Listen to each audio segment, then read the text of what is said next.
5 graus negativos marcavam o termômetro quando meu mundo desmoronou completamente. Era 23 de julho de 2024, uma terça-feira que jamais sairá da minha memória. E eu jamais poderia imaginar que aquela seria a noite que mudaria tudo na minha vida. Meu nome é Patrícia Santos, tenho 37 anos, sou professora aqui em Blumenau, Santa Catarina, e o que aconteceu comigo naquela madrugada gelada foi algo tão chocante que até hoje algumas pessoas não acreditam quando conto. O vento cortante batia na janela da nossa casa na Rua das Hortênsias com uma força assustadora. Era um frio daqueles que penetra nos ossos, que faz você tremer mesmo dentro de casa com todas as janelas fechadas. Gabriel, meu filho de 8 anos, dormia tranquilo no quarto dele, completamente alheio ao que estava prestes a acontecer. Eu estava na cozinha preparando um chá quente quando ouvi os passos pesados de Ronaldo chegando da rua. Meu marido entrou em casa como uma tempestade. O rosto vermelho não era apenas do frio. Havia algo diferente nele naquela noite. Uma raiva que eu nunca tinha visto antes. Seus olhos estavam injetados de sangue e as mãos tremiam. Mas não era de frio. Era de nervosismo, de desespero. Ronaldo Santos, de 42 anos, vendedor de carros usados, o homem com quem eu tinha me casado há 12 anos, estava prestes a mostrar sua verdadeira face. Durante semanas eu vinha percebendo mudanças estranhas no comportamento dele. Chegava tarde todas as noites, sempre com desculpas diferentes. Ora era um cliente difícil, ora era problema na concessionária, ora era reunião com fornecedores. As desculpas mudavam, mas a constante era sempre a mesma. Ele voltava para casa irritado, agressivo e com muito mais dinheiro no bolso do que deveria ter ganhado vendendo carros usados. Naquela noite, porém, ele entrou em casa visivelmente desesperado. Não era mais o Ronaldo arrogante dos últimos meses. Era um homem acuado, como um animal ferido. Fui até a sala para recebê-lo, como sempre fazia. Mas desta vez, algo era completamente diferente. Ele olhou para mim com um ódio que me gelou mais do que qualquer temperatura externa poderia fazer. Patrícia, nós precisamos conversar agora, disse ele com uma voz áspera que eu mal reconheci. Era a voz de um estranho, não do pai do meu filho, não do homem que um dia tinha me prometido amor eterno. Você andou mexendo nas minhas coisas? A pergunta me pegou completamente desprevenida. Mexendo nas suas coisas? Eu era sua esposa há mais de uma década. Morávamos na mesma casa, dividíamos a mesma vida. Que coisas? Por que de repente eu não podia mais ter acesso aos nossos próprios pertences?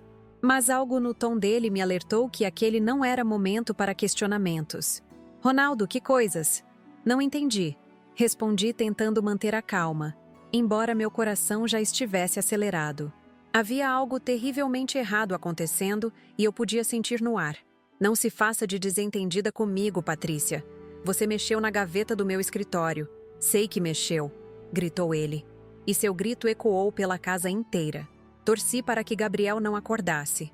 Meu filho não merecia presenciar aquilo. Foi então que entendi do que ele estava falando. Sim, eu tinha mexido na gaveta dele, mas não por curiosidade ou desconfiança. Eu estava procurando a carteira de vacinação do Gabriel para levar na escola e achei que poderia estar lá, junto com outros documentos importantes da família. O que encontrei, porém, foram papéis que não faziam sentido algum para mim na época. Notas fiscais de empresas que eu nunca tinha ouvido falar, recibos de valores altíssimos, documentos com nomes estranhos. Ronaldo. Eu só estava procurando a carteira de vacinação do Gabriel. Não mexi em nada além disso, expliquei. Mas ele não queria ouvir explicações. Seus punhos estavam cerrados e ele caminhava de um lado para o outro da sala como um louco. Você viu os papéis? Eu sei que você viu, continuou gritando. Você é uma professora metida, sempre se achando mais inteligente que todo mundo, sempre questionando tudo, sempre querendo saber de tudo. Aquelas palavras me atingiram como um soco no estômago. Professor metida? Era assim que ele via minha profissão? Era assim que ele enxergava meu trabalho, minha dedicação aos alunos, meu amor pela educação? De repente percebi que eu estava casada com um homem que nunca tinha me respeitado de verdade. Ronaldo, vamos conversar com calma. O Gabriel está dormindo e você está gritando. Tentei apaziguar a situação, mas era como tentar apagar um incêndio com um borrifador. O Gabriel! O Gabriel! Ele começou a rir de forma assustadora. Uma risada sem humor, sem alegria, carregada de amargura e desprezo. Esse moleque que você fica defendendo? Esse filho que você acha que é mais importante que tudo? Naquele momento, senti meu sangue congelar. Ele estava falando do próprio filho, do nosso Gabriel. Aquela criança doce de 8 anos que amava futebol, que adorava matemática, que sempre fazia desenhos para o pai no Dia dos Pais. Como um homem podia falar assim do próprio filho? Ronaldo, você está falando do nosso filho. Para com isso, disse firmemente. Eu podia aceitar que ele me ofendesse, que questionasse meu trabalho, mas não aceitaria que falasse mal do Gabriel. Nosso filho? Ele riu ainda mais alto, e aquela risada ecoou pela casa como o som de vidro quebrando. Esse moleque só me dá gastos, só me atrapalha. Vocês dois só me atrapalham. Foi nesse momento que percebi que não estava mais conversando com o Ronaldo que eu conhecia. Este era um homem possuído por algum tipo de desespero que eu não conseguia compreender. Seus olhos brilhavam com uma crueldade que me fez dar um passo para trás. Sabe de uma coisa, Patrícia? Eu estou farto de vocês dois.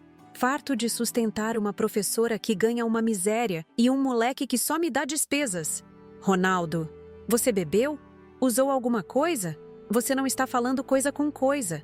Tentei racionalizar, porque aquilo não podia ser real. Aquele não podia ser o homem com quem eu tinha construído uma família.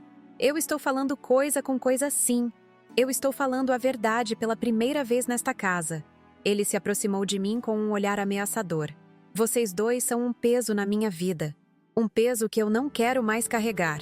O termômetro lá fora continuava marcando -5 graus, mas dentro da minha casa, o ambiente estava ainda mais gelado. Gabriel continuava dormindo, completamente inocente sobre a tempestade que estava se formando na sala. Eu olhei para aquele homem que um dia tinha sido meu companheiro, meu parceiro, pai do meu filho, e vi apenas um estranho cheio de raiva. Você quer saber de uma coisa? Pega esse moleque e vai embora daqui. Vai embora os dois, gritou ele apontando para o quarto onde Gabriel dormia. Pega ele e sai da minha casa. Agora! Como assim sair da sua casa? Esta é nossa casa, Ronaldo. Nossa família mora aqui, respondi incrédula. Aquilo tinha que ser um pesadelo. Não era possível que estivesse acontecendo. Nossa casa? Nossa família? Ele riu com tanto escárnio que senti vontade de chorar. Não existe nossa família. Existe você. Existe esse moleque inútil e existe eu sustentando vocês dois. As palavras dele me cortaram mais fundo que qualquer faca poderia cortar. Gabriel inútil? Meu filho? Aquela criança brilhante e carinhosa? Inútil? Como um pai podia falar assim do próprio sangue? Como eu tinha me casado com um monstro desses? Ronaldo, o Gabriel é seu filho. Como você pode falar assim dele? Ele te ama tanto. Sempre fala do papai na escola. Sempre desenha você nos trabalhinhos. Disse com lágrimas começando a escorrer pelo rosto. Ele que continue desenhando de longe então. Vai embora daqui com esse moleque. Fique no frio com ele. Berrou ele. E sua voz estava carregada de tanto veneno que me fez tremer de medo. Você está mandando eu e meu filho sair de casa numa noite de -5 graus? Você enlouqueceu completamente? Perguntei, ainda não conseguindo acreditar no que estava acontecendo. Enlouqueci nada. Eu estou sendo sensato pela primeira vez na vida. Vocês dois são o meu problema. Então vão resolver a vida de vocês em outro lugar. Naquele momento, Gabriel apareceu na porta do quarto, esfregando os olhinhos com sono. Meu coração se partiu ao ver meu filho presenciando aquela cena terrível. Mamãe, por que o papai está gritando? Perguntou com sua vozinha doce e confusa. Ronaldo olhou para Gabriel com um desprezo que jamais esquecerei. Vai fazer as malas, moleque. Você e sua mãe vão embora daqui agora. Ronaldo, para! Você está assustando a criança! Gritei, correndo para pegar Gabriel nos braços e protegê-lo daquela loucura. Assustando a criança? Eu vou fazer muito mais que assustar se vocês não saírem daqui agora, ameaçou ele. E vi nos seus olhos que ele estava falando sério. Gabriel começou a chorar, sem entender nada do que estava acontecendo. Eu o abracei forte, tentando protegê-lo não apenas do frio que estava lá fora, mas da crueldade que estava dentro da nossa própria casa. Está bem, Ronaldo. Nós vamos sair, disse finalmente, porque percebi que não adiantava mais tentar dialogar com aquele homem. Mas você vai se arrepender disso. Você vai se arrepender muito. Eu não vou me arrepender de nada. Vocês que se arrependam de ter me atrapalhado durante todos esses anos, gritou ele. E depois começou a rir. Uma risada cruel, sádica, que ecoou pela casa enquanto eu pegava algumas roupas para mim e para Gabriel. 15 minutos depois, eu e meu filho estávamos na rua. -5 graus, vento cortante, uma criança de 8 anos nos meus braços tremendo de frio e de medo, e eu sem ter para onde ir no meio da madrugada. Gabriel perguntava por que o papai tinha mandado nós embora. Por que estávamos na rua com frio, quando íamos voltar para casa? Eu não sabia o que responder porque eu mesma não conseguia entender o que tinha acontecido. Caminhamos até a praça da Vila Nova, que ficava a 3 quadras de casa. Gabriel estava tremendo tanto que seus dentinhos batiam sem parar. Eu tirei meu casaco e coloquei nele, mesmo sabendo que também precisava me proteger do frio. Naquele momento, sentada num banco da praça às 2 da manhã, com meu filho chorando de frio nos meus braços, eu tomei uma decisão que mudaria absolutamente tudo nas nossas vidas. Peguei meu celular e fiz uma ligação. Mas não foi a ligação que qualquer pessoa esperaria numa situação dessas. Não liguei para minha mãe, não liguei para a polícia, não liguei para nenhum amigo ou parente. A ligação que fiz naquela madrugada gelada foi muito mais estratégica, muito mais poderosa do que qualquer um poderia imaginar. Era uma ligação que eu vinha planejando há meses, mas que nunca tinha tido coragem de fazer, até aquela noite. Até o momento em que Ronaldo mostrou quem realmente era. Até o momento em que ele humilhou não apenas a mim, mas também ao nosso filho. Foi então que soube que tinha chegado a hora de pôr em prática um plano que ninguém, absolutamente ninguém, poderia suspeitar que eu tinha. Enquanto Gabriel dormia no meu colo, protegido pelo meu casaco, eu segurava o telefone com mãos trêmulas, não de frio, mas de determinação. A pessoa do outro lado da linha atendeu na segunda chamada, mesmo sendo aquela hora da madrugada. Era exatamente quem eu esperava que atendesse. Patrícia? É agora? Perguntou a voz do outro lado. É agora. Respondi com uma firmeza que nem eu sabia que possuía. Desliguei o telefone e olhei para a casa onde eu tinha morado por tantos anos, onde tinha construído tantas memórias, onde achava que seria feliz para sempre. As luzes estavam acesas, e eu podia ver a sombra de Ronaldo caminhando de um lado para o outro na sala. Ele não fazia ideia do que tinha acabado de colocar em movimento. Não fazia ideia de que aquela expulsão humilhante seria o maior erro da vida dele. Gabriel suspirou no sono, e eu acariciei seus cabelos castanhos enquanto planejava mentalmente os próximos passos. Havia muita coisa que ninguém sabia sobre mim, muitas coisas que eu tinha descoberto. Muitas peças que eu tinha juntado, muitas provas que eu tinha reunido. Ronaldo achava que estava casado com uma simples professora primária que não entendia nada da vida. Ele estava prestes a descobrir o quanto estava enganado.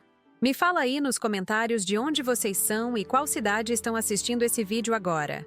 Se vocês estão gostando dessa história, se inscrevam no canal Vingança do Dia, porque o que aconteceu depois dessa ligação foi algo que nem eu mesma acreditei que seria possível.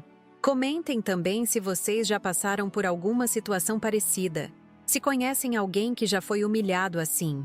A história está só começando, e vocês não vão acreditar no que eu descobri sobre o meu próprio marido e como consegui a vingança perfeita. Mas antes de contar como tudo começou, preciso explicar para vocês como foi que eu cheguei até aquele ponto. Como uma professora primária de 37 anos descobriu segredos que poderiam destruir não apenas o meu marido, mas toda uma rede criminosa que operava bem debaixo do meu nariz. Porque o que eu vou contar agora vai mostrar que aquela noite terrível foi apenas o final de uma história que tinha começado muito antes, e que eu não era a vítima indefesa que Ronaldo pensava que estava expulsando de casa. Tudo começou 6 meses antes daquela noite terrível, num domingo ensolarado de janeiro. Lembro perfeitamente porque era aniversário da minha cunhada Adriana. e estávamos todos reunidos na churrascaria do bairro Água Verde para comemorar. Gabriel brincava na área infantil com os primos, e eu estava sentada na mesa observando Ronaldo conversar com João, meu cunhado, dono da oficina mecânica onde meu marido sempre levava nosso carro para consertar. A conversa deles estava estranha. Não era o papo descontraído de sempre sobre futebol ou sobre os carros que Ronaldo vendia na concessionária. Eles falavam baixo, olhavam para os lados e percebi que paravam de falar sempre que alguém se aproximava da mesa. João mostrava papéis para Ronaldo, documentos que ele guardava rapidamente no bolso sempre que eu olhava na direção deles. Sobre aquela encomenda que chegou ontem, ouvi João sussurrar. Os números estão todos certinhos, mas precisamos acelerar o processo antes que alguém perceba. Encomenda? Que encomenda? João tinha uma oficina simples, consertava carros de bairro, trocava óleo, fazia alinhamento e balanceamento. Que tipo de encomenda precisava ser acelerada antes que alguém percebesse? Fiquei intrigada, mas não dei muita importância na época. Pensei que fosse alguma peça importada que talvez tivesse chegado sem nota fiscal correta, algo comum no ramo de autopeças. Mas as coisas ficaram mais estranhas quando voltamos para casa. Ronaldo estava visivelmente nervoso durante todo o trajeto. Dirigia olhando constantemente pelo retrovisor, como se estivéssemos sendo seguidos. Quando chegamos em casa, ele conferiu todas as fechaduras, verificou as janelas e ainda deu uma volta no quarteirão antes de entrar definitivamente. Ronaldo, que paranoia é essa? Aconteceu alguma coisa? Perguntei preocupada com aquele comportamento estranho. Paranoia nada, Patrícia. É preciso ter cuidado com as coisas hoje em dia. Muita gente mal intencionada por aí, respondeu evasivamente, mas eu percebi que havia muito mais por trás daquela resposta. Nas semanas seguintes, o comportamento dele foi ficando cada vez mais esquisito. Chegava em casa com horários completamente diferentes do que sempre teve. Durante 10 anos de casamento, Ronaldo sempre chegava entre 7 e 8 da noite. De repente, passou a chegar às 10, às 11, às vezes quase meia-noite. As desculpas eram sempre diferentes e nunca faziam muito sentido. Tive que levar um cliente para ver um carro em Pomerode, dizia numa segunda-feira. Reunião com fornecedores foi até tarde, explicava numa terça. Cliente indeciso, ficamos conversando até tarde na concessionária, justificava numa quarta. Mas o que mais me chamava a atenção era a quantidade de dinheiro que ele começou a trazer para casa. Ronaldo sempre foi vendedor mediano. Vendia 2, talvez 3 carros por mês.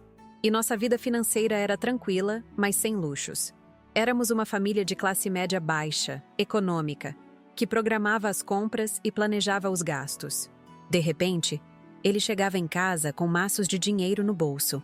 Comprou um celular novo, um modelo top de linha que custava mais de R$ 3.000. Trocou o relógio por um importado caríssimo.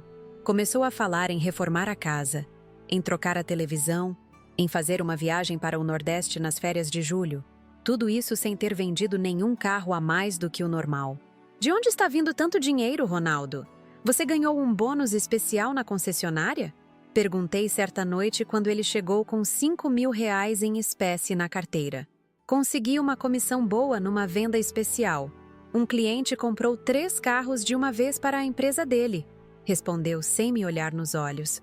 Aquela resposta não me convenceu. Eu conhecia a concessionária onde ele trabalhava. Era um estabelecimento pequeno, familiar, que vendia carros usados populares. Não era lugar onde alguém compraria 3 carros de uma vez, ainda mais pagando comissões extras em dinheiro vivo para os vendedores. Foi então que comecei a prestar mais atenção nos detalhes. Ronaldo passou a receber ligações estranhas, sempre durante o jantar ou quando estávamos assistindo televisão com Gabriel. Eram ligações que o deixavam nervoso, onde ele falava baixo e sempre saía da sala para atender. Não pode ser agora, ouvia ele sussurrar. Estou em casa com a família. Amanhã cedo eu resolvo isso, dizia noutra ligação. O combinado era outro valor, reclamava numa terceira conversa. Ligações sobre vendas de carros não acontecem às 9 da noite num domingo. Ligações sobre vendas de carros não deixam um vendedor nervoso daquele jeito. Ligações sobre vendas de carros não fazem um homem sair escondido de casa na madrugada, como começou a acontecer. A primeira vez que ele saiu escondido de madrugada foi numa sexta de fevereiro. Acordei às 3 da manhã e percebi que ele não estava na cama. Levantei pensando que fosse no banheiro, mas a casa estava vazia. O carro não estava na garagem. Fiquei preocupada. Pensei que tivesse acontecido alguma emergência, talvez algum problema com minha sogra ou com João. Ele voltou às 5:30 da manhã, entrando em casa bem devagar, tentando não fazer barulho. Quando perguntei onde tinha ido, disse que João tinha ligado porque a oficina tinha sido arrombada e ele foi ajudar a verificar se tinham levado alguma coisa. Por que não me acordou? Por que não me disse que ia sair? Questionei. Não queria preocupar você nem acordar o Gabriel. Foi só dar uma olhada rápida na oficina e voltar, explicou. Mas havia algo na voz dele que não me convencia. No sábado seguinte, liguei para minha cunhada Adriana para saber como estava João depois do arrombamento. Ela me olhou confusa e disse que não tinha havido arrombamento nenhum. A oficina estava normal, funcionando perfeitamente. João não tinha saído de casa durante a madrugada da sexta. Foi aí que percebi que Ronaldo tinha mentido para mim. Pela primeira vez em 10 anos de casamento, meu marido tinha inventado uma história para justificar uma saída misteriosa na madrugada. Onde ele tinha ido? Por que tinha mentido? O que estava acontecendo? Durante as próximas semanas, observei tudo com mais cuidado. Percebi que as roupas dele às vezes cheiravam a cigarro, sendo que ele nunca fumou na vida. Percebi que ele recebia mensagens no celular que apagava imediatamente depois de ler. Percebi que começou a trancar o telefone com senha, coisa que nunca tinha feito antes. O comportamento dele em casa também mudou completamente. Antes, Ronaldo era um pai presente, brincava com Gabriel, ajudava com a lição de casa, assistiam futebol juntos nos fins de semana. De repente, ficou distante, irritado, sempre preocupado com alguma coisa que não dividia comigo. Papai, você quer jogar videogame comigo? Perguntava Gabriel aos sábados. Não posso agora, menino. Papai tem coisas importantes para resolver. Respondia ele sem nem olhar para o filho. Mas papai, é sábado. Você sempre joga comigo no sábado. Insistia Gabriel com aquela tristeza que só criança consegue demonstrar.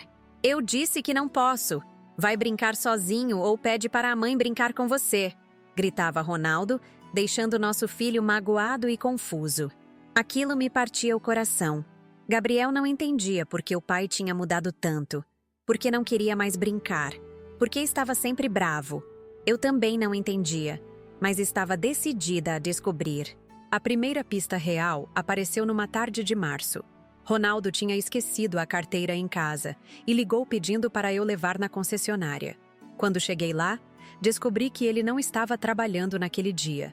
Na verdade, segundo o gerente, ele não aparecia na concessionária há 3 dias.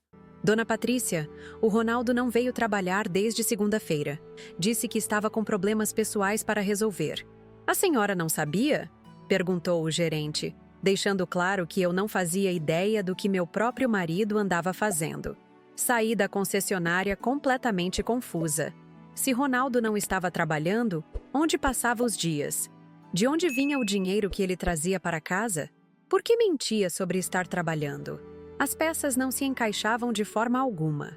Naquela noite, quando ele chegou em casa com a desculpa de sempre, dia puxado na concessionária, clientes difíceis, reuniões que se estenderam, decidi confrontá-lo diretamente. Ronaldo, passei na concessionária hoje para levar sua carteira. O gerente disse que você não aparece lá há 3 dias. Ele ficou pálido, literalmente pálido. Vi a cor sumir do rosto dele numa fração de segundo. Ficou alguns instantes sem conseguir falar, como se estivesse pensando rapidamente numa desculpa que fizesse sentido. É que eu estou fazendo uns trabalhos extras para outros lugares. Venda particular, sabe? Para aumentar a renda da família. Gaguejou. Mas era óbvio que estava inventando na hora. Que trabalhos extras? Com quem? Por que nunca me contou sobre isso? Insisti, porque as respostas não faziam sentido nenhum. Patrícia, você está me interrogando como se eu fosse um criminoso. Eu estou trabalhando para dar uma vida melhor para você e para o Gabriel, e você fica aqui me questionando. Explodiu ele, tentando inverter a situação e me fazer sentir culpada. Mas eu não me senti culpada. Me senti ainda mais desconfiada. Homens inocentes não explodem quando são questionados sobre trabalho. Homens inocentes não ficam pálidos quando são pegos em mentiras. Homens inocentes não mudam completamente de comportamento do dia para a noite. A partir daquele confronto, Ronaldo ficou ainda mais cauteloso e distante. Passou a trancar todos os seus pertences, a ser extremamente cuidadoso com conversas telefônicas e mensagens. Mas também ficou mais agressivo comigo, como se eu fosse uma ameaça que precisava ser controlada. Patrícia, você anda muito curiosa ultimamente. Muito interessada nos meus assuntos, disse numa noite, com um tom ameaçador que nunca tinha usado comigo antes. Ronaldo, eu sou sua esposa. Claro que me interesso pelos seus assuntos. Somos uma família, respondi, mas percebi que ele não via mais as coisas dessa forma. Família é uma coisa, intrometer-se onde não é chamada é outra, retrucou com frieza. Foi nessa época que tomei uma decisão que mudaria tudo. Resolvi investigar por conta própria o que estava acontecendo. Eu tinha formação em contabilidade antes de me tornar professora. Tinha feito faculdade de ciências contábeis, me formei, trabalhei alguns anos na área antes de descobrir minha paixão pela educação. Eu sabia analisar documentos, sabia identificar irregularidades financeiras, sabia perceber quando os números não batiam.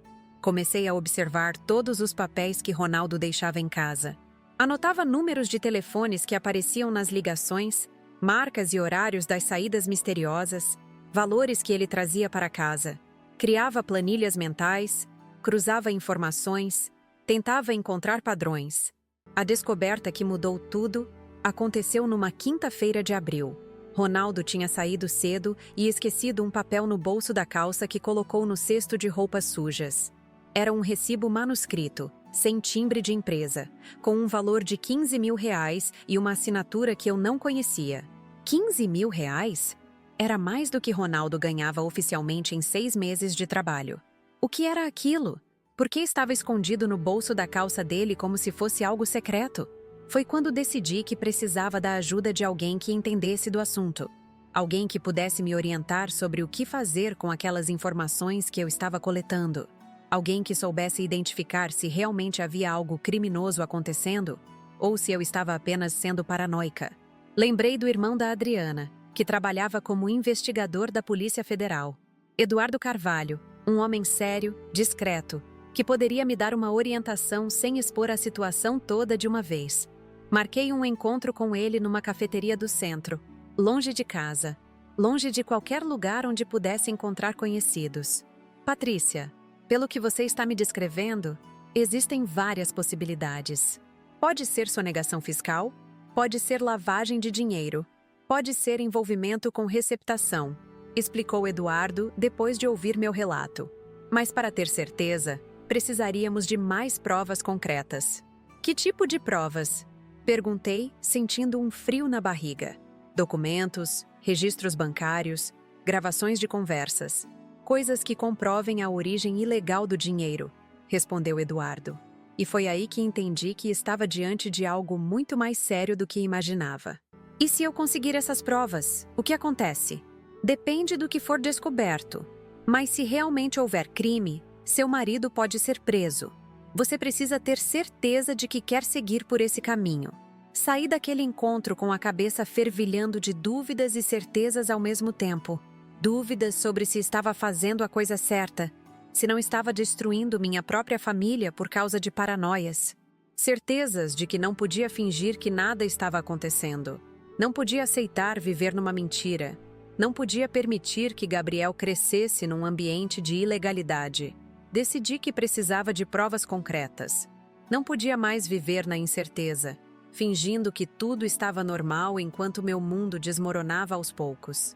2 semanas depois do encontro com Eduardo, comecei minha própria investigação de forma sistemática e cuidadosa.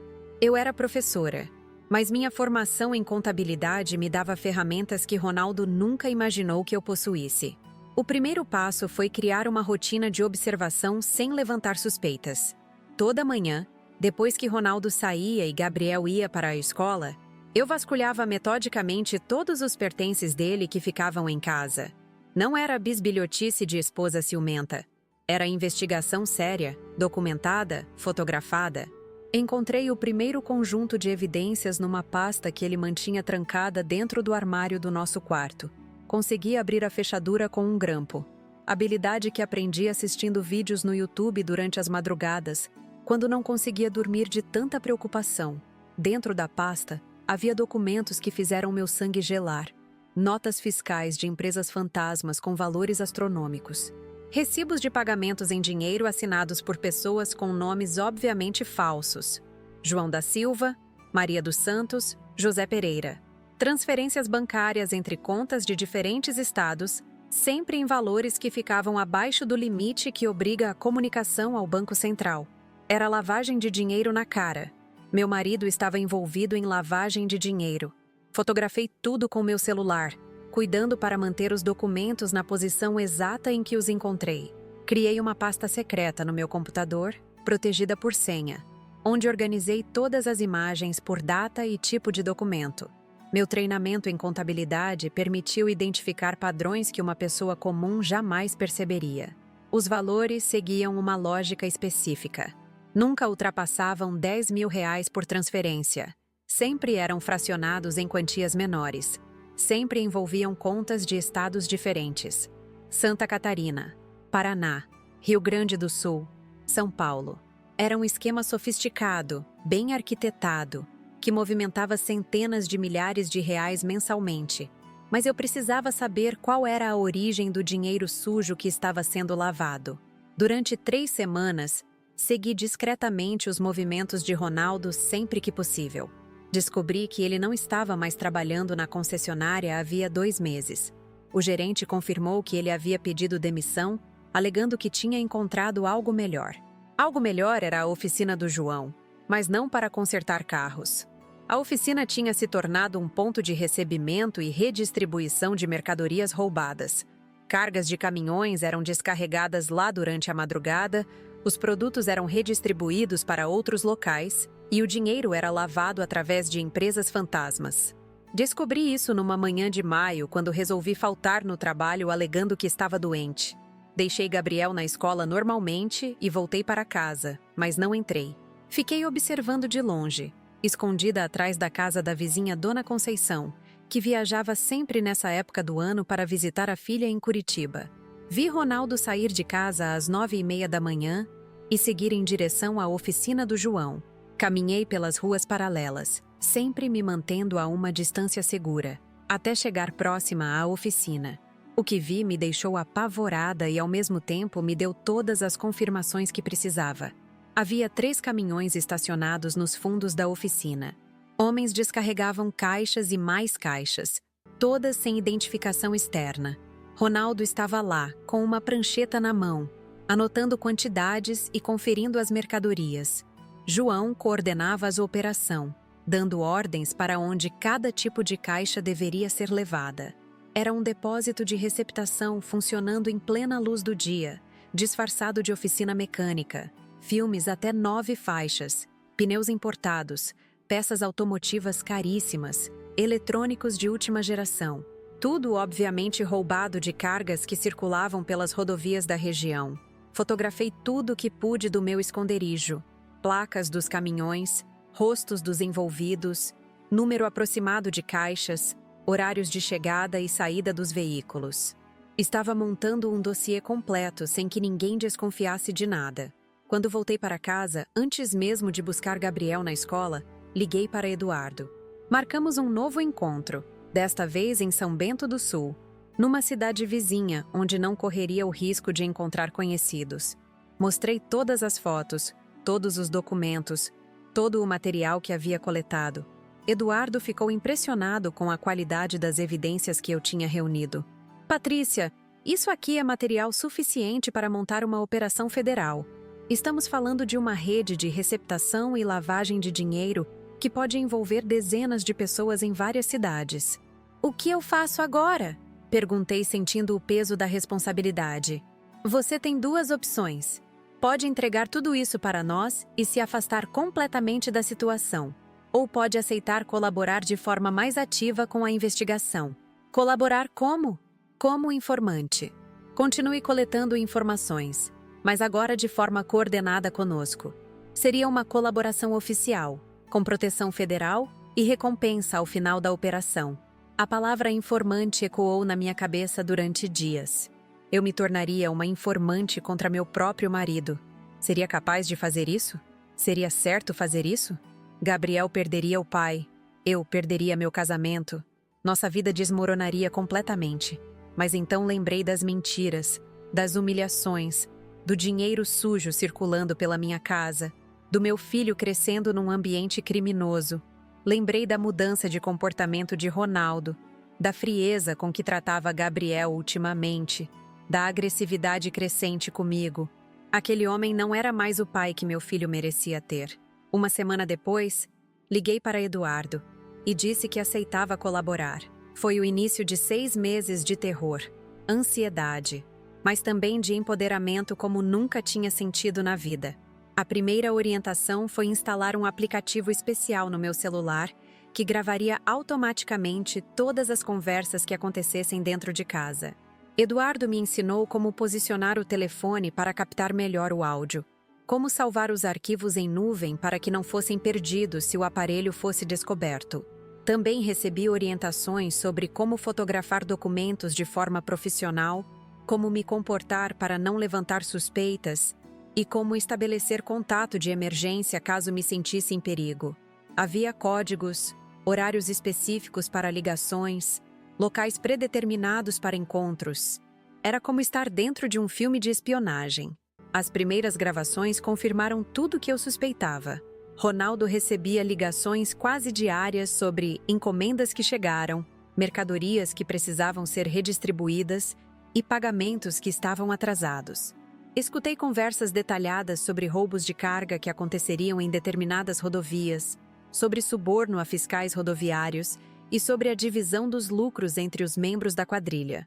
A carga de Joinville está confirmada para quinta-feira, ouvi Ronaldo dizer numa conversa telefônica que gravei integralmente. São 300 caixas de notebook. O motorista já está comprado, vai parar no posto combinado às 2 da manhã. E o pessoal de Florianópolis? Eles confirmaram o recebimento da parte deles? Perguntava a voz do outro lado. Confirmaram. 50 caixas para eles, 250 ficam aqui para redistribuir no interior. Outra gravação revelou detalhes sobre pagamento de propinas. O fiscal novo está pedindo 5 mil por mês para fazer vista grossa, dizia Ronaldo. É mais caro que o anterior, mas pelo menos é confiável. 5 mil é aceitável. O movimento está bom. Dá para pagar tranquilo, respondia João numa ligação em viva voz. Durante 4 meses, coletei horas de gravações, centenas de fotografias e anotações detalhadas sobre a movimentação financeira do esquema. Eduardo ficava impressionado com a qualidade do material que eu entregava a cada 15 dias em nossos encontros secretos. Patrícia, você tem jeito para isso. Já pensou em mudar de profissão? Brincava ele. Mas eu sabia que estava falando sério sobre a qualidade do meu trabalho. A investigação revelou que a rede criminosa era muito maior do que imaginávamos inicialmente. Envolvia empresas de transporte, fiscais rodoviários corruptos, receptadores em pelo menos 5 estados diferentes e um sistema de lavagem de dinheiro que movimentava mais de 2 milhões de reais por mês. Ronaldo era apenas uma peça média na engrenagem, responsável pela operação regional de Santa Catarina. Havia chefes maiores, pessoas que coordenavam as operações desde São Paulo e Rio de Janeiro. A oficina do João era apenas um dos pontos de apoio da organização. Em agosto, Eduardo me disse que já tínhamos material suficiente para deflagrar a operação. Perguntou se eu estava preparada para as consequências. Ronaldo seria preso, provavelmente condenado a vários anos de prisão. João e vários outros envolvidos também seriam detidos. Minha vida mudaria completamente da noite para o dia. Estou preparada, respondi sem hesitar. Durante aqueles meses de investigação, tinha me tornado uma pessoa diferente, mais forte, mais corajosa, mais decidida. Não era mais a esposa submissa que aceitava mentiras e humilhações. Era uma mulher que sabia exatamente o que queria para si e para seu filho. Quando vai acontecer? Perguntei. Estamos aguardando uma operação grande que eles estão planejando. Queremos pegar todo mundo em flagrante, com as mercadorias, com o dinheiro, com tudo. Vai ser nas próximas semanas. Nas próximas semanas. Meu coração acelerou só de pensar. Em algumas semanas, tudo estaria terminado. A farsa do meu casamento, a vida dupla de Ronaldo, a ansiedade constante de conviver com um criminoso, mas também significava o fim da nossa família, pelo menos da forma como Gabriel a conhecia. E depois? O que acontece comigo e com meu filho após a operação? Você receberá uma recompensa do governo federal por ter colaborado. Além disso, terá direito à assistência jurídica para os processos de divórcio e guarda da criança. Seu filho será protegido, pode ficar tranquila. Voltei para casa naquele dia com sentimentos contraditórios. Estava orgulhosa do trabalho que havia feito, da coragem que demonstrara, da força que descobrira ter. Mas também estava triste pelo fim do sonho de família feliz que havia nutrido por tantos anos. Gabriel continuava sendo uma criança alegre e inocente, alheio a toda a tempestade que se aproximava. Brincava, estudava, fazia seus desenhos coloridos, perguntava quando íamos viajar nas próximas férias. Ele não fazia ideia de que em breve nossa vida inteira seria revirada de cabeça para baixo. Durante as últimas semanas antes da operação, Ronaldo ficou especialmente nervoso e agressivo. Havia alguma movimentação grande sendo preparada, algo que o deixava mais tenso que o normal. Ele saía de casa várias vezes durante a noite, sempre voltando com cheiro de cigarro e bebida. Patrícia, se alguém vier aqui procurando por mim quando eu não estiver, você não sabe de nada, entendeu? Disse numa noite de outubro, com um tom ameaçador que me fez tremer. Que tipo de pessoa viria procurar por você? Perguntei, fingindo inocência. Qualquer tipo de pessoa.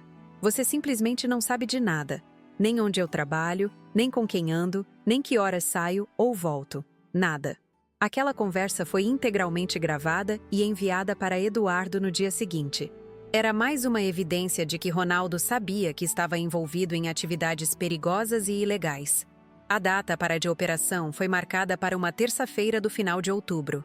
Haveria uma movimentação grande de mercadorias roubadas, envolvendo 3 cargas diferentes que seriam redistribuídas na região. Era a oportunidade perfeita para prender todos os envolvidos em flagrante. Eduardo me orientou sobre como me comportar no dia da operação.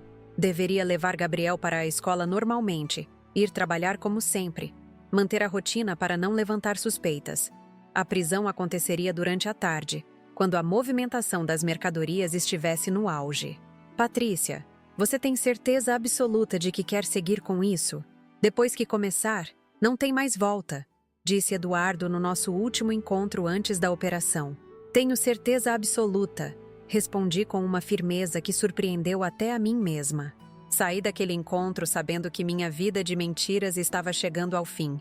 Em poucos dias, seria uma mulher livre, dona do próprio destino, capaz de oferecer um futuro digno para meu filho. Não mais a esposa de um criminoso, mas uma mulher forte que teve coragem de fazer o que era certo. A ironia de tudo isso era que Ronaldo continuava me tratando como se eu fosse apenas uma professora ingênua, que não entendia nada da vida. Ele não fazia ideia de que estava dividindo a cama com a pessoa que seria responsável por sua prisão. Não imaginava que cada mentira que contava estava sendo documentada, cada ligação estava sendo gravada, cada movimento estava sendo monitorado. Na véspera da operação, olhei para ele dormindo ao meu lado e senti uma mistura de pena e alívio. Pena do homem que ele tinha sido um dia, do pai carinhoso que Gabriel conhecera nos primeiros anos de vida. Alívio por saber que aquela farsa estava prestes a terminar e que finalmente poderia construir uma vida baseada na verdade. Não imaginava que antes mesmo da operação ser deflagrada, Ronaldo tomaria uma atitude que aceleraria tudo e tornaria aquela noite gelada de -5 graus o momento decisivo que eu estava esperando há meses. A ligação que fiz naquela madrugada não foi apenas um pedido de socorro, foi o sinal que os federais estavam esperando para colocar em ação tudo o que havíamos planejado durante tanto tempo. A ligação durou exatos 17 minutos. Sentada naquele banco gelado da praça, com Gabriel dormindo no meu colo protegido pelo meu casaco, Relatei para Eduardo cada detalhe do que havia acontecido em casa. Minha voz estava firme, controlada, diferente da mulher desesperada que qualquer pessoa esperaria encontrar numa situação como aquela. Eduardo, ele me deu o pretexto perfeito. A expulsão é a desculpa que eu precisava para sair de casa com Gabriel antes da operação acontecer. Podemos antecipar tudo para amanhã? Do outro lado da linha, Eduardo conferiu rapidamente com a equipe. Ouvi vozes sussurrando ao fundo, computadores sendo ligados, papéis sendo folheados. Patrícia, vamos acelerar o cronograma. A operação será deflagrada às 6 da manhã. Você precisa ficar longe da região durante todo o dia. Para onde eu vou com Gabriel? Não posso aparecer na casa da minha mãe em Curitiba sem explicações convincentes. Há um hotel na rua 15 de novembro que está sob nossa proteção. Reserve um quarto lá. Use o nome que vou te passar agora. Nossa equipe vai acompanhar vocês discretamente. Anotei mentalmente todas as instruções. Hotel Blumenhaus. Quarto em nome de Márcia Pereira. Código de identificação 4I7889. Tudo já estava preparado há semanas para uma situação exatamente como aquela. Eduardo e sua equipe haviam previsto que algum imprevisto poderia acelerar os acontecimentos. E o dinheiro para o hotel? Para as refeições? Eu saí de casa apenas com a roupa do corpo. Tudo já está providenciado. No hotel haverá um envelope com seu nome falso contendo R$ 2.000 para as despesas dos próximos dias. Você e Gabriel ficarão protegidos até terminarmos de prender todos os envolvidos. Desliguei o telefone sentindo uma mistura de alívio e ansiedade que jamais experimentara antes. Alívio por saber que, finalmente, o pesadelo estava chegando ao fim. Ansiedade por não saber exatamente como Gabriel reagiria a tudo aquilo que estava prestes a acontecer. Caminhamos até a avenida principal e pegamos um táxi até o hotel. Gabriel acordou no meio do trajeto, confuso e assustado. Mamãe, onde estamos indo? Por que saímos de casa? Gabriel, lembra das histórias que você gosta sobre detetives e bandidos? Pois é, mamãe está ajudando uns detetives muito importantes a prender alguns bandidos. E para isso, precisamos ficar num hotel por alguns dias. Meu filho me olhou com aqueles olhos grandes e curiosos típicos das crianças de 8 anos. Bandidos de verdade, mãe? Como nos filmes. Bandidos de verdade, meu amor. Mas não se preocupe, porque os detetives são muito bons e vão proteger a gente. O quarto no hotel era simples, mas confortável. 2 camas, banheiro limpo, televisão funcionando. Gabriel ficou encantado com a novidade de dormir num hotel, algo que raramente fazíamos por conta das nossas limitações financeiras. Para ele, aquilo estava se tornando uma aventura. Às 5h30 da manhã, meu celular tocou. Era Eduardo. Patrícia, em meia hora começamos. Você está preparada para o que vai ver nos noticiários hoje? Estou preparada para tudo, respondi. E percebi que realmente estava. 6 meses de investigação secreta, de viver uma vida dupla, de coletar evidências contra o próprio marido, me haviam transformado numa pessoa completamente diferente. Mais forte, mais decidida, mais corajosa do que jamais imaginei ser possível. Às 6 em ponto, enquanto preparava o café da manhã para Gabriel no quarto do hotel, meu celular vibrou com uma mensagem de Eduardo. Uma única palavra. Começou. Imaginei a movimentação que estava acontecendo naquele exato momento. Dezenas de agentes federais cercando simultaneamente a oficina de João, a casa onde eu morava com Ronaldo, os depósitos de mercadorias roubadas, as residências dos outros membros da quadrilha. Era uma operação coordenada envolvendo mais de 50 policiais federais em 6 cidades diferentes. Gabriel tomava seu café com leite assistindo desenhos animados na televisão, completamente alheio ao fato de que naquele momento seu pai estava sendo preso pela Polícia Federal. Eu tentava manter a normalidade, mas meu coração batia tão forte que tinha certeza de que ele conseguiria ouvir. Às 8h40 da manhã, as primeiras notícias começaram a aparecer na televisão. Operação Carga Limpa prende quadrilha especializada em roubo e receptação de cargas em Santa Catarina, anunciava a repórter ao vivo de Blumenau. Mudei rapidamente de canal antes que Gabriel prestasse atenção, mas continuei acompanhando as notícias pelo celular. 23 pessoas presas, 5 toneladas de mercadorias recuperadas, mais de R$ 500 mil em espécie apreendidos. Era ainda maior do que eu imaginava. Às 9h15, Eduardo ligou com a primeira atualização detalhada. Patrícia, conseguimos prender todos os alvos principais. Seu marido foi detido na oficina do João com as mãos na massa, literalmente. Estava supervisionando o descarregamento de uma carga de eletrônicos roubada na madrugada. Como ele reagiu à prisão? No início tentou negar tudo. Disse que estava apenas ajudando o cunhado na oficina. Mas quando mostramos as evidências que você nos forneceu, especialmente as gravações, ele entendeu que não tinha como escapar.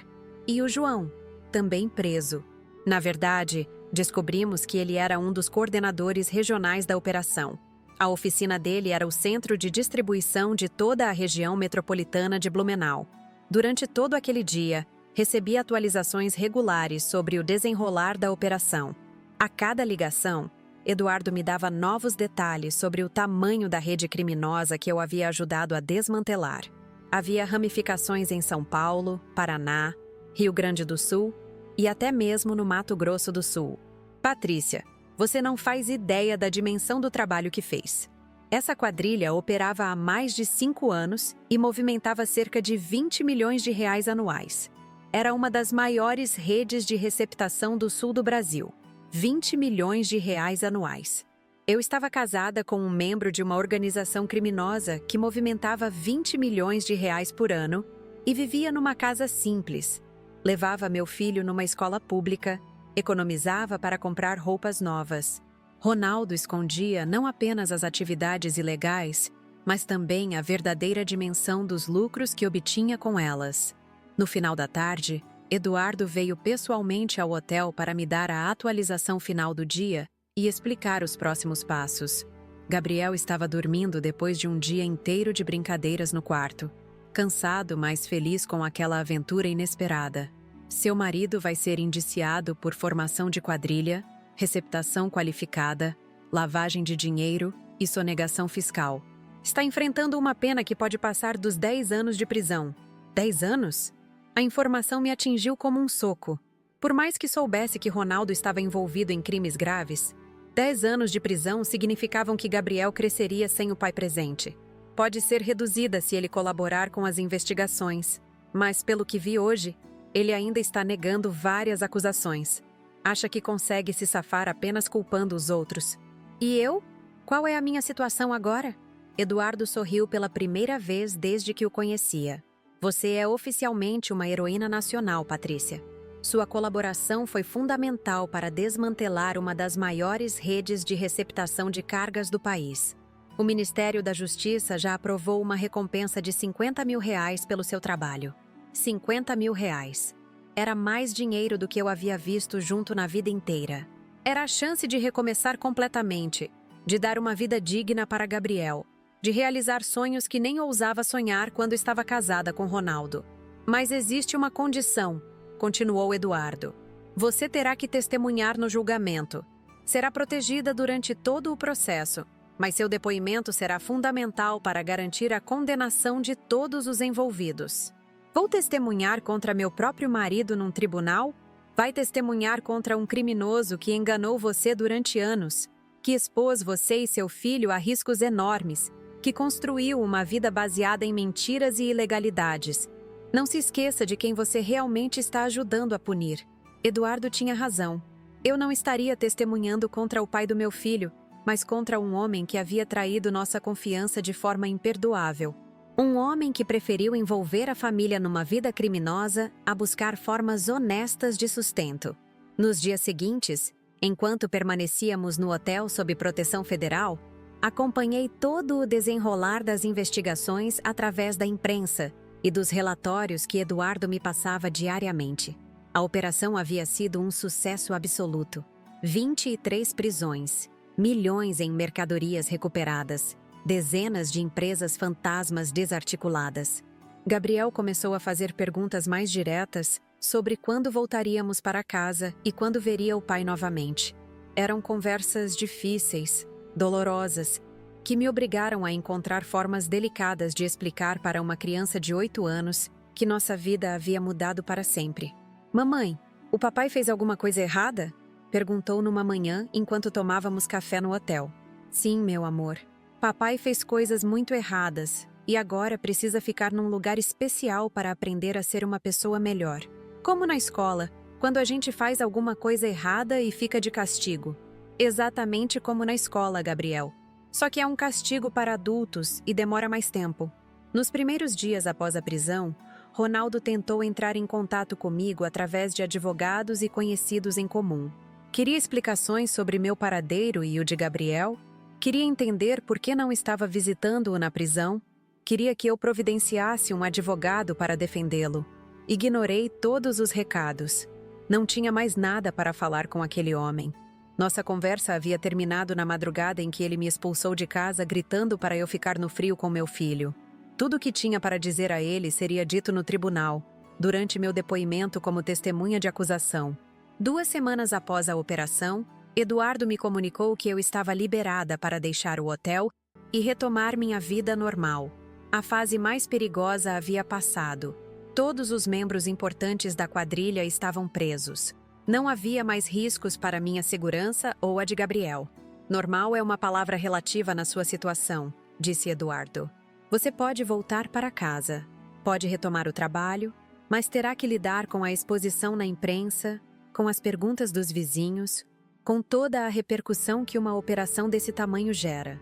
Voltar para a casa da Rua das Hortênsias estava fora de questão. Aquela casa estava contaminada por anos de mentiras, por energias negativas, por lembranças dolorosas. Gabriel e eu merecíamos um recomeço completo, longe de tudo que nos lembrava daquele período sombrio. Liguei para minha mãe em Curitiba e contei toda a verdade. Dona Marta ficou chocada, mas não surpresa. Eu sempre achei aquele homem estranho, Patrícia, mas nunca imaginei que fosse tão grave assim. Mãe, eu e Gabriel podemos ficar na sua casa por algumas semanas? Até eu organizar nossa nova vida? Vocês podem ficar o tempo que quiserem, minha filha. Esta sempre foi a casa de vocês também. 1 semana depois, Gabriel e eu estávamos em Curitiba, na casa da vovó Marta, começando uma nova etapa das nossas vidas. Pedi transferência da escola de Blumenau para uma escola municipal de Curitiba, próxima à casa da minha mãe. Gabriel se adaptou rapidamente à mudança, especialmente porque passou a ter a vovó por perto todos os dias. O processo judicial tramitou durante 8 meses. Prestei depoimento em 3 audiências diferentes, sempre com proteção policial e acompanhamento psicológico. Ver Ronaldo algemado no banco dos réus foi um dos momentos mais impactantes da minha vida. Não senti pena, não senti saudade. Senti apenas a confirmação de que havia tomado a decisão correta. Durante o julgamento, ficou comprovado que Ronaldo era membro ativo da organização criminosa há mais de 3 anos. Os crimes pelos quais foi condenado incluíam formação de quadrilha, receptação qualificada, lavagem de dinheiro e sonegação fiscal. A pena final foi de 8 anos e 4 meses de prisão em regime inicialmente fechado. João, meu ex-cunhado, recebeu pena ainda maior por ser considerado um dos líderes da operação regional. 10 anos de prisão, perda de todos os bens adquiridos ilegalmente e multa de R$ 2 milhões. A oficina foi lacrada e todos os equipamentos foram leiloados pela Justiça Federal. A recompensa de R$ 50 mil foi depositada na minha conta no dia seguinte à sentença final. Era dinheiro limpo, fruto da minha coragem de enfrentar uma situação que poderia ter se perpetuado indefinidamente se eu tivesse escolhido fingir que nada estava acontecendo. Com esse dinheiro, comprei uma casa própria em Curitiba, no bairro Água Verde, a 15 minutos da casa da minha mãe. Uma casa simples, de 3 quartos, com jardim para Gabriel brincar e espaço suficiente para recebermos visitas. Nossa primeira casa realmente nossa, construída com dinheiro honesto, livre de mentiras e segredos. Gabriel conseguiu a transferência para uma excelente escola municipal próxima à nossa nova casa. Fez novos amigos rapidamente e demonstrou uma capacidade de adaptação que me impressionou. Crianças são mais resilientes do que imaginamos.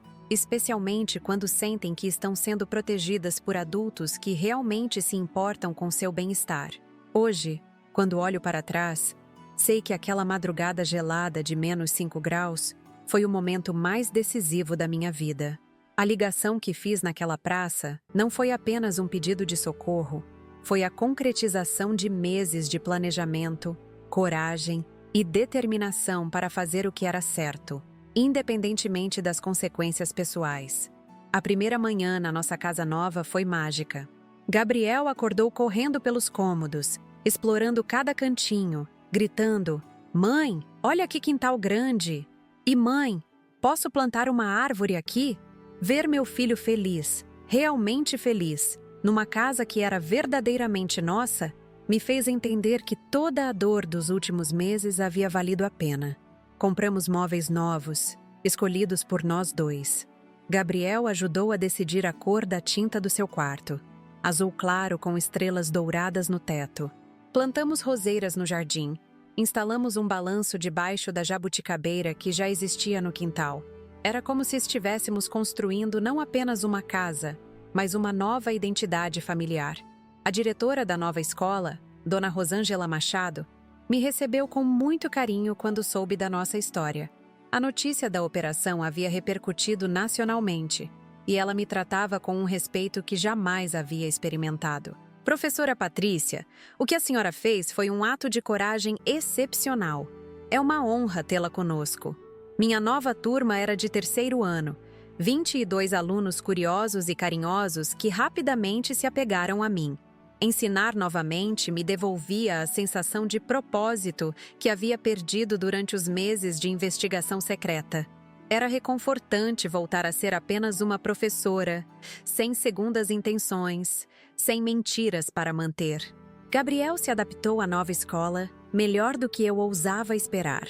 Fez amizade com colegas que vinham brincar em casa nos fins de semana, participou do time de futebol da escola, tirou notas excelentes em todas as matérias.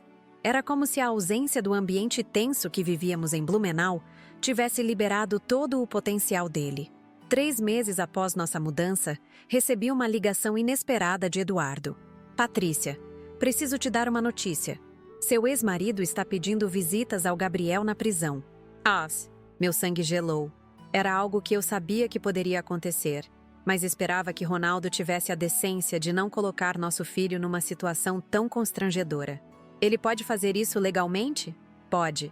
Como pai, ele tem direitos que precisam ser respeitados, mesmo estando preso. Mas você também tem o direito de acompanhar essas visitas e de solicitar avaliação psicológica antes." Gabriel nem pergunta mais sobre o pai. Está feliz, adaptado, fazendo novos amigos. Por que traumatizar a criança com visitas numa penitenciária? A decisão é sua, Patrícia.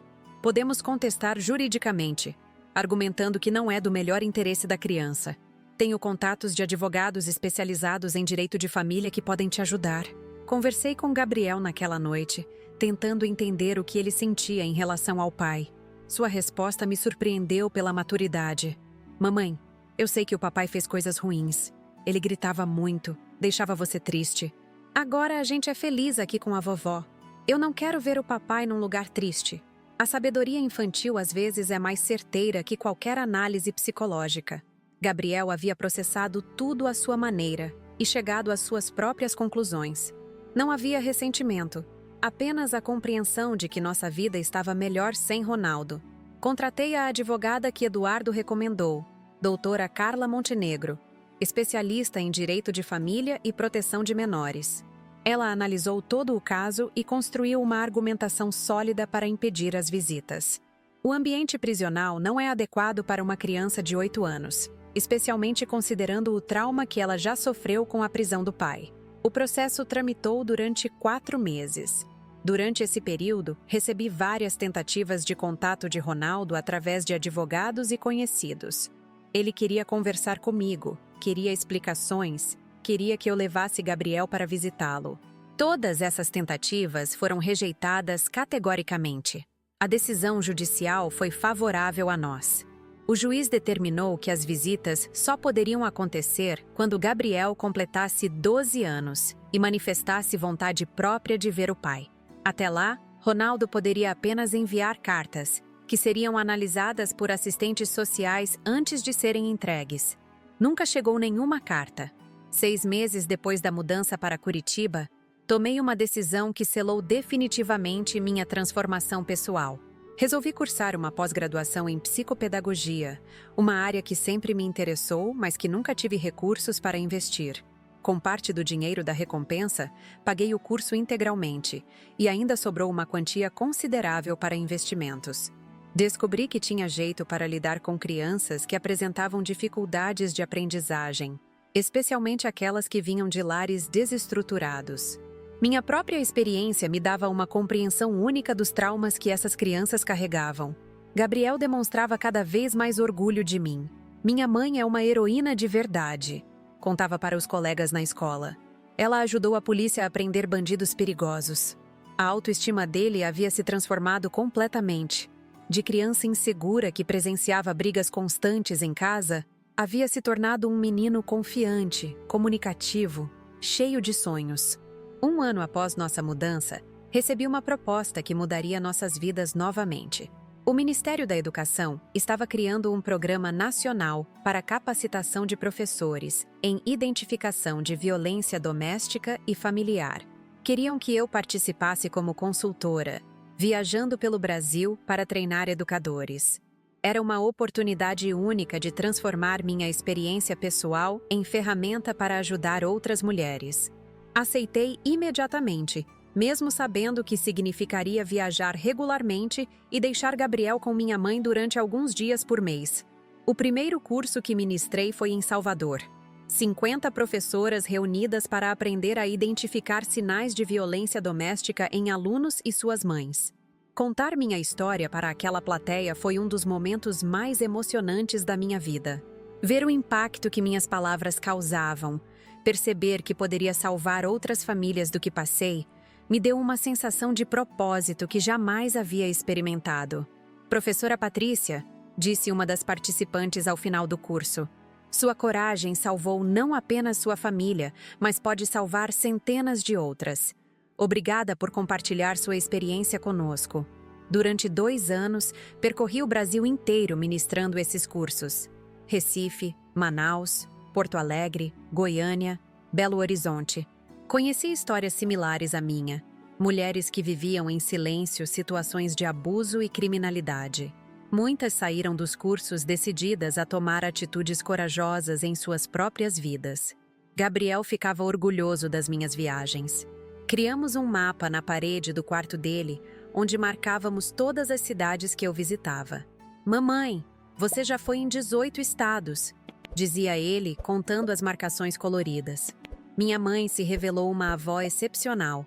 Nos dias em que eu viajava, ela cuidava de Gabriel com um carinho e uma dedicação que me tranquilizavam completamente. Ele aprendeu a fazer brigadeiros com ela, ajudava a cuidar da horta, ouvia histórias sobre minha infância. Era a família que eu sempre sonhei ter para meu filho. 3 anos após a prisão de Ronaldo, recebi uma notícia que fechou definitivamente aquele capítulo das nossas vidas. Ele havia sido transferido para um presídio no interior do estado e perdido definitivamente o direito à progressão de pena por envolvimento em rebelião e tráfico de drogas dentro da prisão. Sua pena foi aumentada para 15 anos, informou Eduardo numa ligação, e provavelmente cumprirá integralmente sem direito à liberdade condicional. 15 anos. Gabriel teria 23 anos quando o pai saísse da prisão. Seria um homem adulto, formado, provavelmente casado e com filhos próprios. Ronaldo perderia definitivamente a chance de participar da formação do nosso filho. Senti uma mistura estranha de alívio e tristeza. Alívio por saber que Gabriel cresceria sem a influência negativa do pai criminoso. Tristeza por perceber como um homem pode destruir completamente sua própria vida e a vida da família, através de escolhas erradas. Gabriel, agora com 11 anos, já não perguntava mais sobre o pai. Havia criado novos vínculos afetivos masculinos com o professor de educação física da escola, com o marido da minha prima, com vizinhos carinhosos. Não sentia falta de uma figura paterna porque estava rodeado de homens bons que o tratavam com carinho e respeito. Meu trabalho como consultora do Ministério da Educação havia me tornado uma referência nacional no assunto. Recebia convites para palestras em universidades, para participar de programas de televisão, para escrever artigos em revistas especializadas. Era reconhecida como a professora que teve coragem de enfrentar o crime organizado para proteger sua família. Com o salário do novo trabalho, consegui fazer investimentos que garantiram nossa segurança financeira definitivamente. Comprei um apartamento pequeno em Brasília para usar durante as viagens de trabalho. Investi em títulos do governo, abri uma conta poupança para a faculdade de Gabriel. Pela primeira vez na vida, tínhamos estabilidade econômica real. Gabriel decidiu que queria estudar direito. Quero ser promotor de justiça como aqueles que ajudaram você a prender o papai, disse num domingo durante o almoço na casa da vovó. Quero ajudar outras famílias como vocês nos ajudaram. Ver meu filho escolher uma profissão inspirado na justiça e não no crime foi a prova definitiva de que havia tomado as decisões certas. Gabriel cresceu sabendo diferenciar o certo do errado, admirando quem luta pela verdade, rejeitando qualquer forma de desonestidade. Aos 40 anos, me tornei supervisora regional do Programa Nacional de Capacitação de Professores. Era responsável por coordenar os cursos em toda a região sul do Brasil, gerenciando uma equipe de 12 instrutores.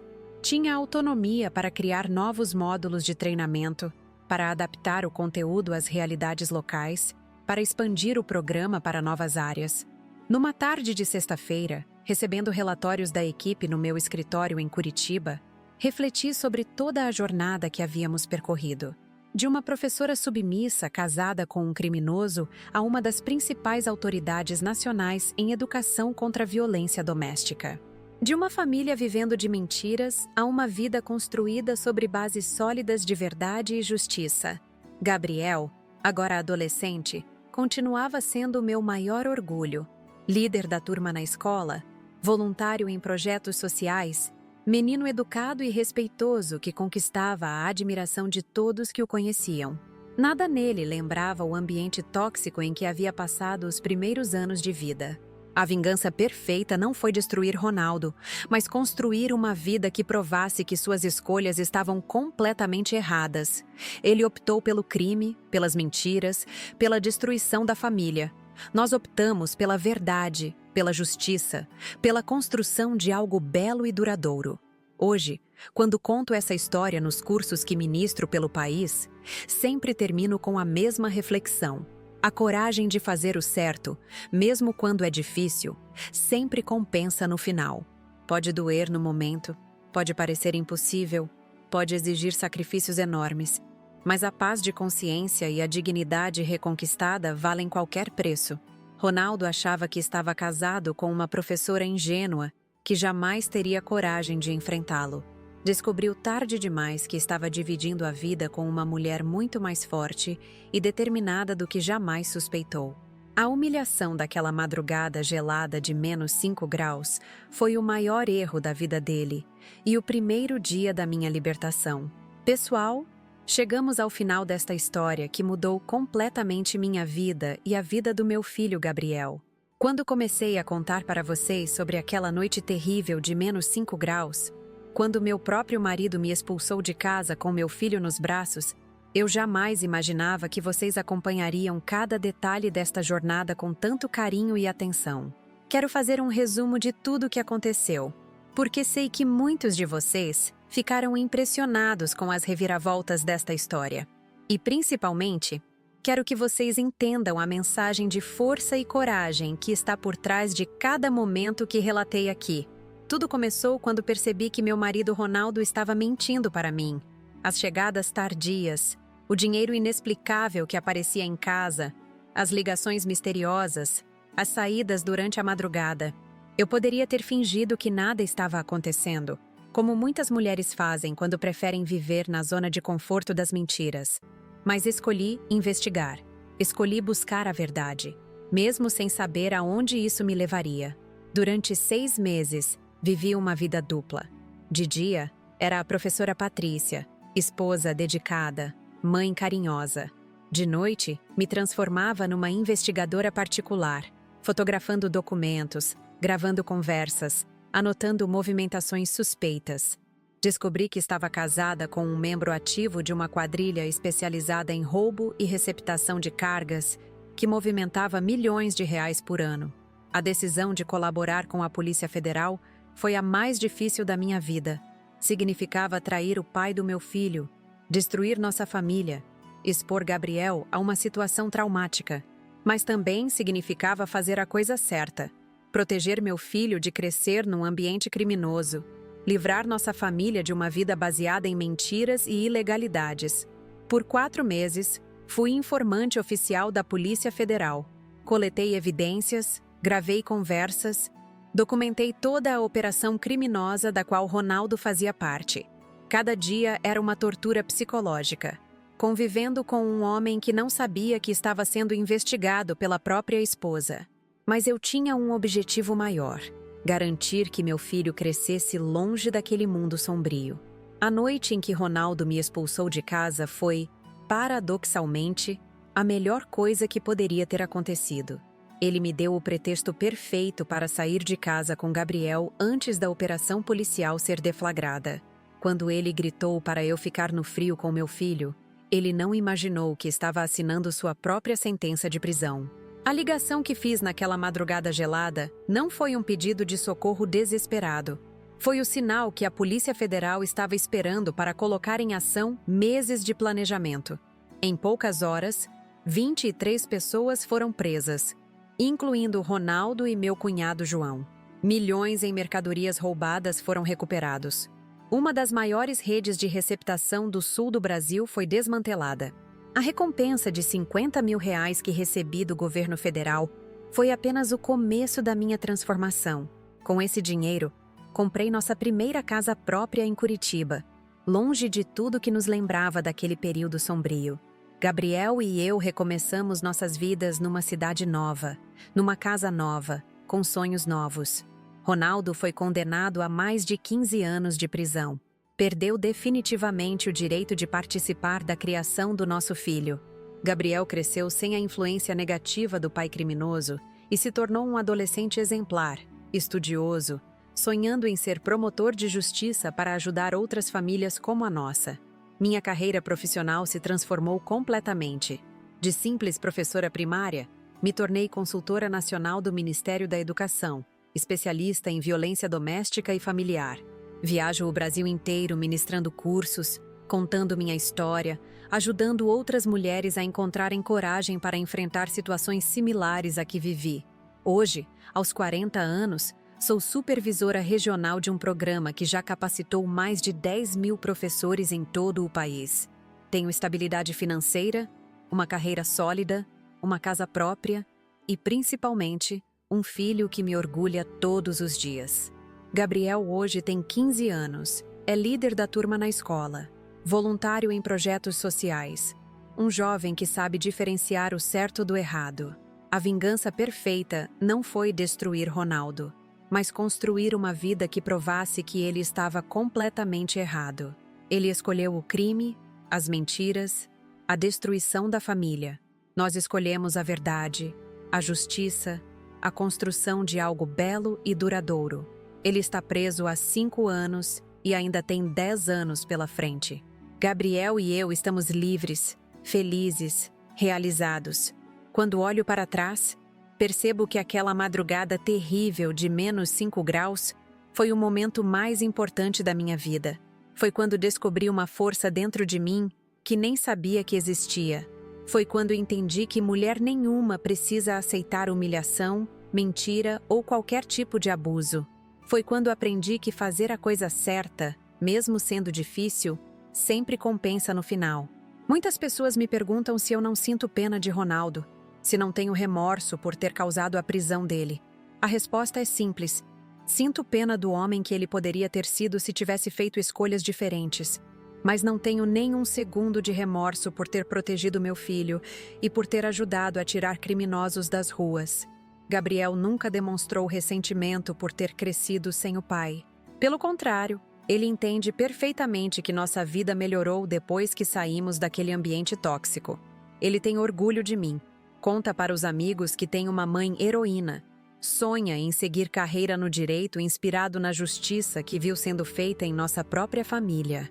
Hoje recebo mensagens de mulheres do Brasil inteiro que assistem aos meus vídeos, que participam dos meus cursos, que encontraram coragem para deixar relacionamentos abusivos depois de conhecer minha história. Isso me dá uma sensação de propósito que jamais imaginei que fosse possível ter. A lição mais importante que quero deixar para vocês é esta: nunca aceitem viver numa mentira. Quando alguma coisa não está certa na sua vida, quando vocês sentem que estão sendo enganados ou manipulados, tenham coragem de investigar, de buscar a verdade, de tomar atitudes difíceis se necessário. A verdade pode doer no momento, mas viver numa mentira dói para sempre. Também quero dizer para as mães que estão assistindo: protejam seus filhos acima de tudo. Não permitam que cresçam em ambientes tóxicos só para manter a aparência de família estruturada. É melhor ser uma mãe solo corajosa do que uma esposa submissa, que aceita qualquer coisa para manter um casamento. Para os homens que estão assistindo, lembrem-se de que mulher nenhuma é obrigada a aceitar mentiras, traições ou humilhações. Quando vocês escolhem caminhos errados, as consequências não atingem apenas vocês, mas toda a família. Ronaldo perdeu tudo por causa das escolhas dele: a esposa, o filho, a liberdade, o futuro. Minha história prova que é possível recomeçar em qualquer idade, em qualquer situação. Eu tinha 37 anos quando minha vida virou de cabeça para baixo. Poderia ter me acomodado, poderia ter aceito ser vítima para sempre. Mas escolhi lutar, escolhi buscar justiça, escolhi construir algo novo e melhor para mim e para meu filho. O dinheiro que recebi como recompensa foi importante, sim, mas não foi o que mais mudou nossa vida. O que realmente nos transformou foi a coragem, a determinação, a decisão de não aceitar mais viver numa mentira. O dinheiro nos deu segurança financeira, mas foi nossa força interior que nos deu dignidade e propósito. Gabriel me ensina todos os dias que as crianças são mais resilientes do que imaginamos. Ele processou toda aquela situação traumática de forma madura, entendeu que fizemos a coisa certa, adaptou-se perfeitamente à nova vida. Hoje, ele me diz que tem orgulho de ter uma mãe corajosa que não teve medo de enfrentar bandidos para proteger a família. Quero que vocês entendam que minha história não é excepcional, porque eu sou especial ou diferente. Qualquer mulher na minha situação poderia ter feito a mesma coisa. A diferença é que eu tomei a decisão de agir em vez de fingir que nada estava acontecendo. Vocês também têm essa força dentro de vocês. Só precisam encontrar coragem para usá-la. Nos últimos 5 anos, minha vida tem sido uma sequência de realizações que jamais imaginei serem possíveis. Carreira consolidada, estabilidade financeira, relacionamento excelente com meu filho adolescente, reconhecimento profissional nacional. Tudo isso começou numa noite terrível, quando parecia que meu mundo estava acabando. As dificuldades que enfrentei me tornaram mais forte, mais sábia, mais preparada para ajudar outras pessoas. Cada lágrima que derramei, cada noite em claro que passei investigando, cada momento de medo que senti valeu a pena quando vejo onde chegamos hoje. Sei que muitas de vocês que estão assistindo passam por situações difíceis nos relacionamentos. Sentem que alguma coisa não está certa, mas têm medo de investigar. Quero dizer para vocês: confiem na intuição de vocês. Quando alguma coisa parece estranha, normalmente é porque realmente está estranha. Não tenham medo de buscar respostas. Para quem está vivendo situações de violência doméstica ou psicológica, vocês não estão sozinhas. Existem órgãos públicos, organizações não governamentais, pessoas dispostas a ajudar. O primeiro passo é reconhecer que vocês merecem coisa melhor e ter coragem de pedir ajuda. Minha mãe sempre diz que eu sou um exemplo de que Deus fecha uma porta, mas abre uma janela. Quando Ronaldo me expulsou de casa naquela madrugada, parecia que uma porta estava se fechando definitivamente. Na verdade, uma janela gigante estava se abrindo para uma vida muito melhor do que eu jamais tive coragem de sonhar. Pessoal, essa foi minha história completa. desde a descoberta das mentiras até a construção de uma vida nova e plena. Espero que vocês tenham gostado, que tenham se emocionado, que tenham aprendido alguma coisa importante.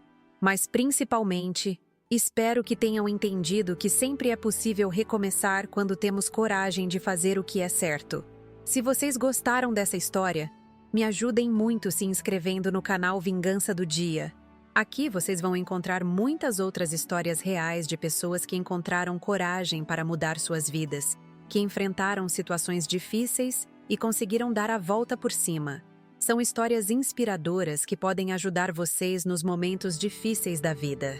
Comentem aqui embaixo o que acharam da minha história. Vocês conhecem alguém que passou por situação parecida? Vocês acreditam que fizeram a coisa certa? Já enfrentaram momentos em que precisaram ter muita coragem para tomar decisões difíceis? Quero muito saber a opinião de vocês. Quero trocar experiências. Quero que este canal seja um lugar de apoio mútuo. Não esqueçam de dar o like neste vídeo, porque isso ajuda muito o algoritmo do YouTube a mostrar nosso conteúdo para mais pessoas que precisam ouvir essas mensagens de força e coragem. Compartilhem com amigas, com familiares, com qualquer pessoa que vocês achem que pode se beneficiar dessas histórias. Olhem também os outros vídeos do canal. Tem história de mulher que descobriu traição e conseguiu uma vingança incrível. Tem história de pessoa que foi humilhada no trabalho e deu a volta por cima de forma espetacular. Tem histórias de gente que enfrentou injustiças e conseguiu fazer justiça. Todas são histórias reais, contadas pelas próprias pessoas que viveram essas situações. Quero pedir uma ajuda muito especial para vocês. Produzir esses vídeos diariamente tem custos altos. Equipamentos, edição, pesquisa, tempo dedicado para ouvir e gravar cada história. Para conseguir manter essa qualidade e trazer conteúdo novo todos os dias, preciso muito da ajuda de vocês. Se vocês podem contribuir com qualquer valor através do Valeu Demais, isso faria uma diferença enorme no nosso trabalho. Pode ser R$5, pode ser R$10, pode ser qualquer valor que esteja dentro das possibilidades de vocês. Esse dinheiro é investido integralmente na melhoria do canal, na compra de equipamentos melhores, no tempo dedicado para produzir conteúdo de qualidade. Vocês não têm obrigação nenhuma de contribuir. Mas se podem ajudar, saibam que cada real faz diferença para conseguirmos manter este projeto funcionando. Queremos chegar a 100 mil inscritos ainda este ano. Queremos produzir vídeos ainda melhores. Queremos alcançar pessoas em todo o Brasil que precisam ouvir mensagens de esperança e coragem. Deu muito trabalho para eu relatar toda essa história para vocês. Foram horas e horas gravando, lembrando de cada detalhe, revivendo momentos difíceis, mas também momentos de vitória. Fiz isso porque acredito que minha experiência pode ajudar outras pessoas, pode dar força para quem está passando por dificuldades similares. Por isso, peço muito que vocês comentem, que participem, que façam deste canal uma comunidade onde as pessoas se apoiam mutuamente. Quero que sintam que têm um lugar seguro para dividir suas experiências, para buscar conselhos, para encontrar inspiração nos momentos difíceis. Vocês são incríveis. O carinho que demonstram através dos comentários me dá força para continuar produzindo conteúdo e ajudando cada vez mais pessoas. Vamos juntos construir uma comunidade de pessoas corajosas, que não aceitam injustiças e que sempre buscam fazer o que é certo. Muito obrigada por terem acompanhado minha história até o final. Nos vemos no próximo vídeo com mais uma história emocionante de vingança e superação. Não esqueçam, se inscrevam no canal, ativem o sininho das notificações, curtam, comentem e compartilhem. Valeu demais, pessoal!